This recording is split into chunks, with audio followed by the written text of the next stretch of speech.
بسم اللہ الرحمن الرحیم۔ السلام علیکم۔ انصاف نیوز ایجنسی کے نیوز روم میں خوش آمدید۔ آج کی بریکنگ نیوز پر ایک نظر۔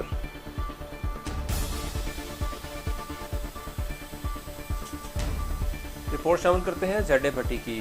ترجمان سیالکوٹ پولیس کے مطابق district police officer Sialkot Atif Nazir کے والد کی نماز جنازہ منی بہاؤدین میں ادا کر دی گئی۔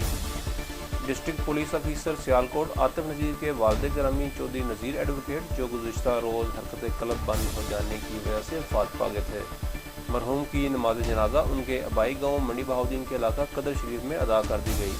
نماز جنازہ میں مختلف شہروں سے پولیس افسران، وکلا برادری، سیاسی و سماجی شخصیات، ڈاکٹرز، اساتذہ اکرام سمیت شہریوں کی کثیر تعداد نے شرکت کی۔